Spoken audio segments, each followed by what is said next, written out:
Hello, my name is Miss Taylor, and I am recording this video for parents and guardians attending open house to try to answer the most critical questions and concerns that I have seen come up from parents during open house.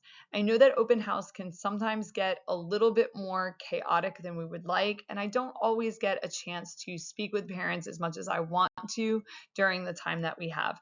The purpose of this video is to try to cover all of the bases for anything that you may not have gotten a chance to ask or have thought about afterwards and wishing that you had asked that question. I wanted to start off with a thank you, to really thank you for taking time to watch this video and for your support as a parent or guardian. I love what I do, but I have no delusions about whether or not I can do it alone. And the support of parents at home towards their son, daughter, child's educational goals is absolutely essential. And I want to make sure all of you know how much that is appreciated. Education is my passion. I love what I do. I love what I teach, and I cannot do it without you. So I hope this video answers your most critical questions and opens up an avenue for communication throughout the school year. So a brief introduction to myself. I am originally from a city called Brockton up in Massachusetts, so I'm not a Florida native. I have a Bachelor of Science in Electrical Engineering and an MAT in Mathematics. So that's a little bit of my educational background. I have been at Atlantic Coast since the second year the school was opened. So there are a few people that have been there longer than I have, but not too many. I've been here a long time. And currently I teach Algebra 2, Intro to Engineering Design, and Digital Electronics. So Algebra 2 is one of 3 different courses that I teach. I coach Marathon High. That is a club sport where we train for the Donna Half Marathon in February. So running is one of my out of school passions, and I enjoy the opportunity of getting to share that with the kids here on campus. So what is Algebra 2 and why should students take it? A lot of students really don't know why it's important for them to take higher level math. So first off, Algebra 2 is a continuation of Algebra 1 with a focus on studying the different families of functions, their behavior, and their applications. So essentially what we look at is we look at groups of equations that have similar traits. And we look at how they look on a graph. We look at how they behave in actual applications. We look at how you would solve for the different variables, and we take them in these chunks. So we start with linear equations, and then we move on to quadratic equations, and eventually we get into polynomials and radical equations and exponential equations and so forth.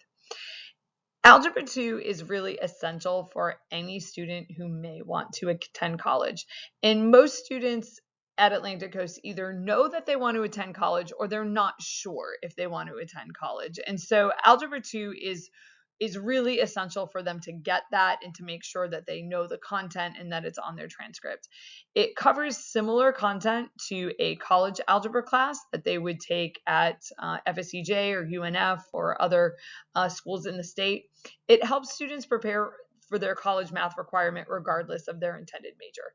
And I do tell students that even if they are planning to major in, say, Spanish or history and not something that's going to require math in and of itself, that a lot of colleges will require a math course of some sort, and Algebra 2 would probably be the minimum level that they would need for whatever class they take.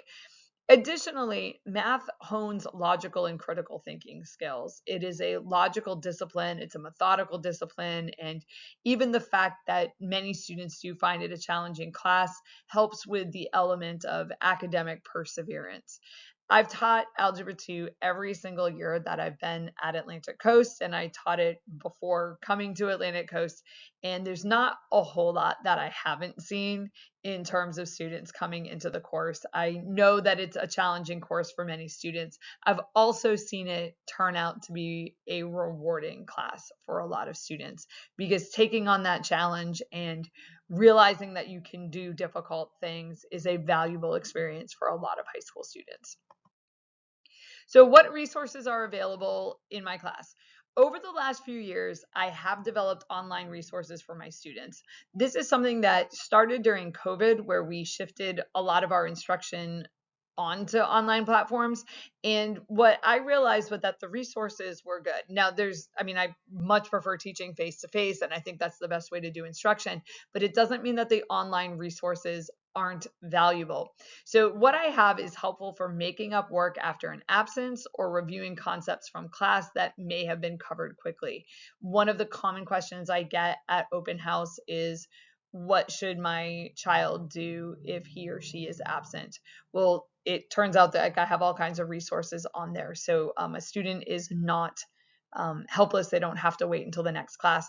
And sometimes we cover stuff really quickly. There's always a lesson plan for what I envision 90 minutes to be. And sometimes it doesn't work out that way. We have a fire drill in the middle of class, or it turns out that students struggle with the concept more than I thought, and we delay instruction and we end up rushing through stuff. And so those online resources are really valuable for that as well. Resources include copies of any worksheets. So if the homework is on a worksheet, I will upload a digital copy. Students can either print them, but they don't have to print them. So if they just pull up a digital copy and do the work on a piece of notebook paper, that is 100% okay. They have the ability to upload work to Focus from home. If they don't see an upload button, they should just send me a message. That's an oversight. It's a little box I have to check in Focus, and I can set that for them. And I have lesson videos that go over the same lesson that was presented in class. Much like I'm recording this video, I record videos for my students, and it's the same PowerPoint, it's the same examples, the same practice, the same explanation. So if a student is absent because they have, say, an orthodontist appointment, they can go into the online resources and click on a video, and it will literally take them through the same lesson that they missed from class that day.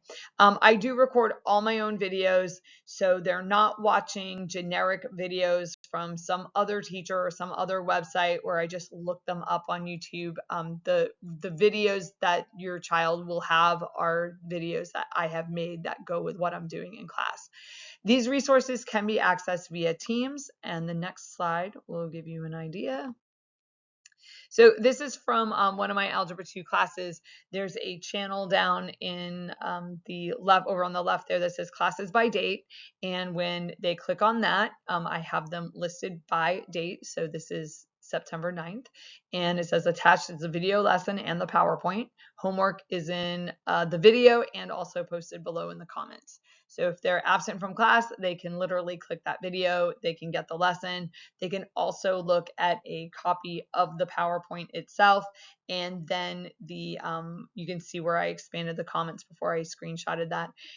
They have the homework assignment there, and it's posted right in the comments. So a student can just take out their notebook and do the homework, and in a perfect scenario, a student could be absent and they could come back to class with the homework completed and prepared to ask questions. And this is so much more preferable than a student coming in and just asking me, well, what did I miss? Because I can't really summarize a 90-minute class in 30 seconds standing in the doorway. And I appreciate students asking. I appreciate them staying on top of it. It's just that I can't really respond to that on the fly in the doorway during the change of class the same way that I can by uploading everything. And so I do ask that students check here first. We have been having a little bit of an issue this year with access to the file. So when the student clicks on the file, it's saying that they don't have access, and it has to do with whether Teams imports the file from my OneDrive. And what I've told them is, if you are trying to access something and you aren't able to, immediately send me a Teams chat or email me, and I will either see if I can get the file transferred over to Teams so they do have access, or I will just simply send them a link or a copy to it, like just for them, to make sure that they have what they need. But they shouldn't just not do anything if the link is not working. I also have tutoring. My official tutoring day is Mondays until 3 p.m. And I'm available other days. Like as I mentioned earlier, I do coach Marathon High, so I'm not available all the time, but I am available some days. They just have to check with me.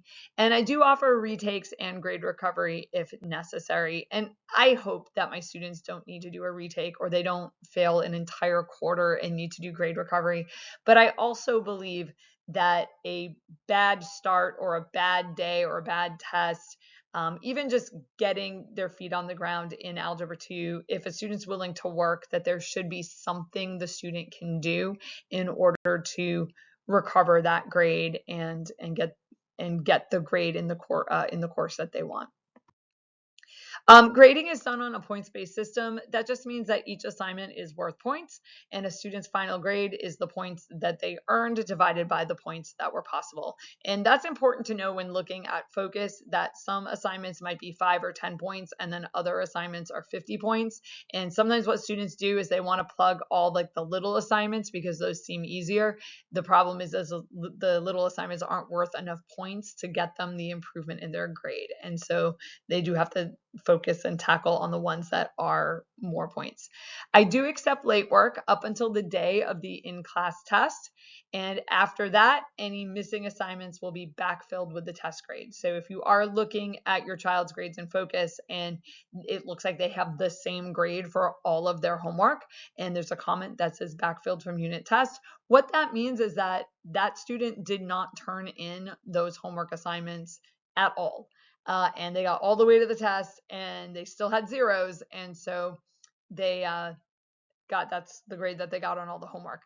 Sometimes that works out for a student if they do well on the test. More often than not, it is not the greatest thing. It just simply plugs the zero, but a student who has not done enough practice heading into the test, that usually doesn't bode super well for the test. Current work should always take priority over late work. That's another thing that students struggle with. They want to start at the beginning and start plugging the zeros. And what happens is that they plug some zeros, but they're constantly falling behind on something new and they never really get back in front of it. And so I always tell them, whatever the assignment is that's due next class, that's the assignment you should be working on. And only when you get that assignment completed should you go back and look at something that's late. Replacement credit is not available. That's when a student asks me, can I do something else to raise my grade, something that's not in the grade book that is totally different from anything that I've provided. Each student has to have the same opportunities to improve their grades in class. So if I do offer something extra, it is something that I will offer to all students, but that the idea of I haven't done the work that was asked of me in the first place, can I do this other thing instead of doing that work and just replace it? That is not something that I offer. Lastly, how to contact me. My preferred method of contact is email. My email address is taylorr@duvalschools.org, and I will respond to you as soon as I can and give you the most detail as I possibly can in the email. Conferences can be scheduled through Ms. Paula Rearick. Her email address is also on the screen there. It's rearickp@duvalschools.org. You can schedule conferences with multiple teachers at once if needed. So if you do have more than one teacher that you're concerned about how things are going in class, what she will do is she'll get us all on the same page. If I cannot attend a conference, I will be sure to contact you personally instead, and that is one of our professional obligations. We cannot ignore requests for conference. So if I am out of town or I'm sick that day, I will make sure that I will contact you personally to address whatever concerns that you have. So I hope that this video answered most of your questions or concerns about what class is, what it looks like, what's available. If you have any questions in addition to this, please reach out via email and I will do my absolute best to make sure you have all the information you need to best support your son or daughter in my class this year. Thank you again for watching this video.